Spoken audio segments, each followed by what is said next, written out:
Hey, Cade here. I just want to again just thank you for subscribing to our channel.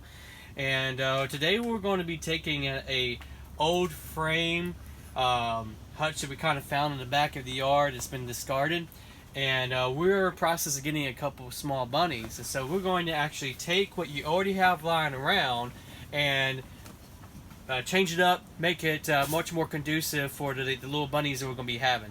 So as you can tell, it's kind of rough and messed up. One of the things that we already did is I already kind of unscrewed some things. They had these little strip pieces that basically was pressing against to kind of help hold on to the chicken wire. We're going to be replacing the chicken wire with cage wire. It's much more comfortable for the bunnies. And I also unscrewed the roof here. When this was being used, they used the roof as a flap. We're not going to do that with our new product. We're actually going to make a door that on the front side of it where we can actually take the bunnies out, and we'll still leave the roof where it can be removed for easy cleaning, but for accessibility, we're just going to create a door. So stay tuned and watch how we transform something old into a brand new bunny hutch. Now that we got the roof off, the next step is taking all the chicken wire you see here, because again, this is not really conducive for bunnies. Their foot can slip and get caught, and it just wouldn't be a very good bunny day. So we're going to fix it up with some cage wire, and we're also going to put some OSB sheets to kind of fill in and make it more enclosed, because right now we're in January, and so this is going to be a process of winterizing this hutch too.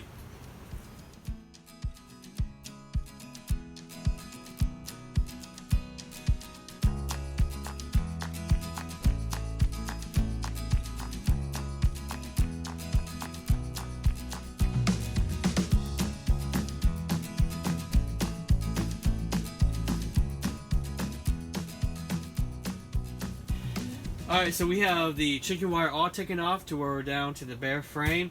Now you might be asking, why am I doing all this work when it'd probably just be faster and easier to build this thing from scratch?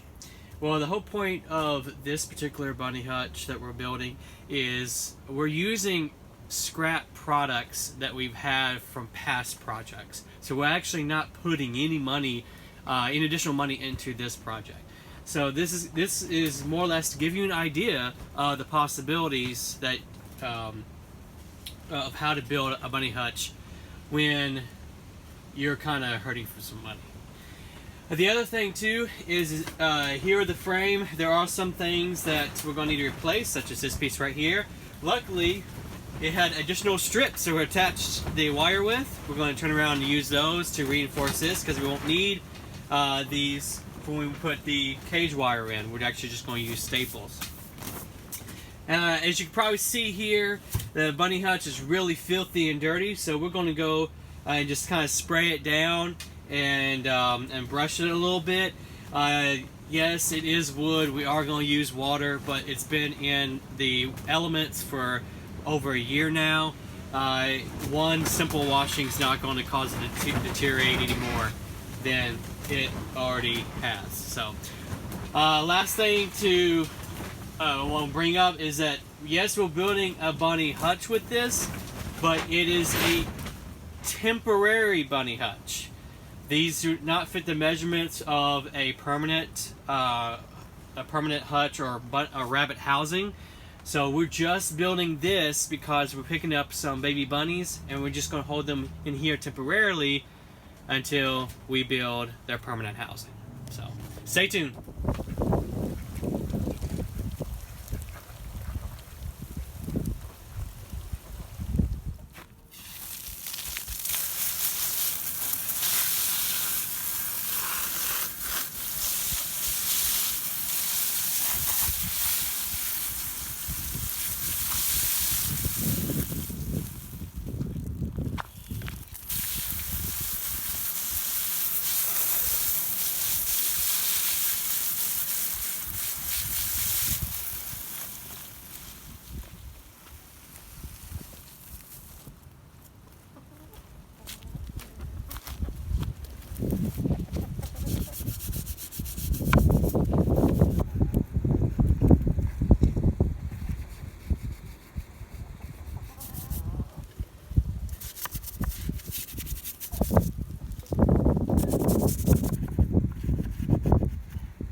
we've already got it cleaned up.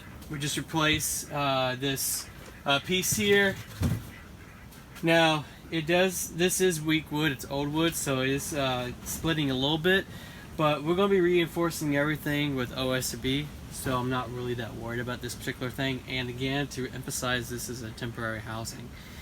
What we plan to do is, hopefully with next month or so, we will actually create a new tutorial of showing you how to build all this from scrap and how much all it will cost, because you're looking at probably building this hutch for no more than 20 bucks, 30 bucks max, depending on where you get your supplies. And we'll break down all that in the new tutorial. But until then, we got to work with what we got. The next step I'm going to do now is that I'm going to go ahead and put down the cage wire for the bottom. The cage wire that we are using is half-inch cage wire, and that is dealing with the hoe width. The reason why we go on this, because it's wide enough for the droppings to fall down, to kind of help you reduce having to clean the cage, and also if you want to capture droppings for the purpose of compost. But also it's not too wide to where it's going to be uncomfortable for their feet. So that's what we're going to be using to along the entire bottom of this frame, and it's also going to help reinforce the frame itself as well. So let's get started. Alright, so we got our cage wire, and what we're going to do is that we're going to attach one end first all the way down. That will allow us to kind of stretch it out and see how much we have, and if we need to do a reinforcement. I've already stretched it out. We are going to have to add a little reinforcement piece to where we can end up stapling two cage wires pieces that are overlapping. That will give it some support there, but also prevent the bunny from touching the loose wires that happens when you end up overlapping some cage wire. We are using your standard little fence staples. These are about 3/4 inch long.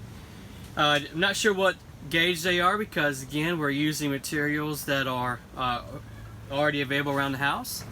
So let's go ahead and staple this side and then get the rest of the bottom done.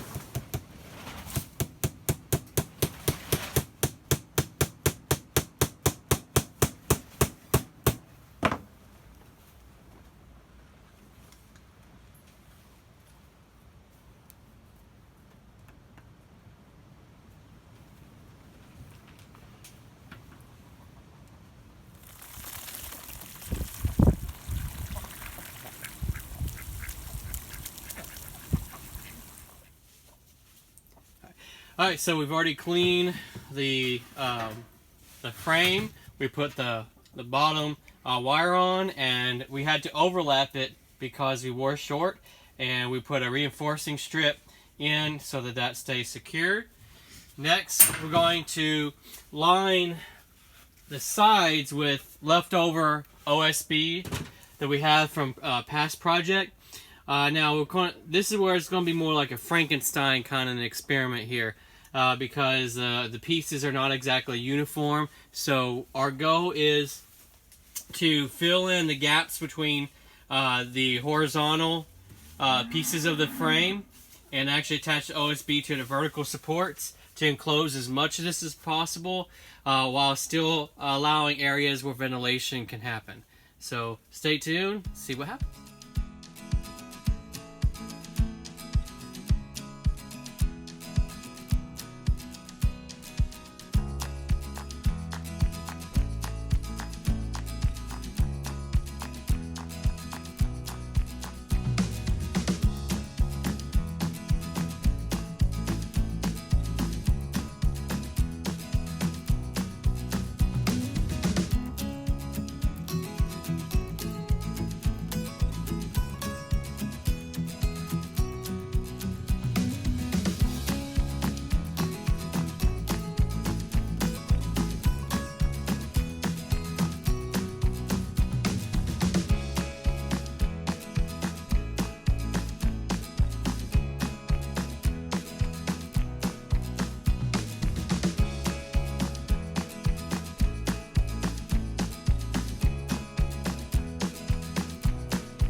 Alright, as you can tell, I've got as much OSB as I possibly could get with all the scrap pieces we had. Included a little bit of a side ventilation right here just so they can have a little bit more airflow. Now what I'm going to do, since I'm kind of out of usable OSB, I have some scrap pallet boards I had from a past project as well. So I'm going to be making the door using the pallet wood, and I have leftover squares of cage wire, so I'll use these for the little windows in the doors. So that's what I'll be working to do right now.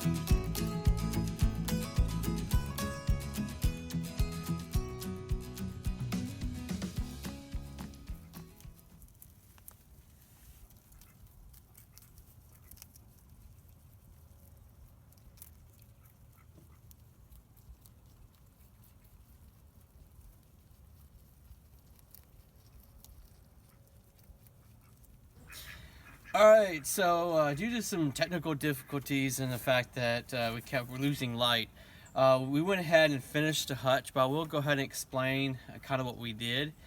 We used, as I mentioned before in the last video, we used leftover pallet wood and some cage wire to make a door. I used some staples to kind of staple the cage wire on just to give temporary support while we actually sandwiched it between two pieces of pallet wood, and then we gave the vertical pieces structural by using leftover pieces from the frame that we took off to reinforce the door itself. We had some old hinges that we put on the side, so this actually opens up to the side. Even if we was to put a divider here, we still have access to both sides of it. As you can see, we have two little baby rabbits here that are very curious of if they can make the flight or not. We did go ahead and put some leftover scrap OSB to kind of close it off a little bit more. Even though we're in the south, the winter does get cold at night. And the last thing we did, we just reattached the roof that came already on it. We decided, this is our chicken coop, we decided to attach it to the side of the chicken coop, screwing it directly into two studs. But because it's OSB, I didn't really trust the structural integrity of the OSB. So what we did is underneath, we got a 2x4 and we put it underneath and also screwed it in two studs just to act as additional bracing. And as you can see, the cage wire is holding up everything for the rabbits, and any poop that does kind of make its way through the hay will fall down. Anything that doesn't fall down we'll just catch when we clean out the hutch. And again, I do want to emphasize this is a temporary hutch, perfect for like little baby bunnies.